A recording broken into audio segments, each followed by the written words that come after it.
To link your account to a parent or guardian, select the menu tab, then select My Parents/Guardians.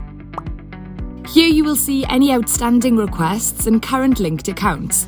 To link up with your parent or guardian, tap the pink Add button in the top right-hand corner. Enter your parent's or guardian's email address and tap Submit. Your parent or guardian will be notified on their phone that they have a request and will need to accept to complete the linking. The process for a parent or guardian is the same as a young person. Via the menu tab, select My Young People. To link up with your young person, tap the pink Add button in the top right-hand corner. Enter your young person's email address and tap Submit. Your young person will need to accept. To accept a connection request, you select the menu tab, select My Young People. Your current requests will be listed.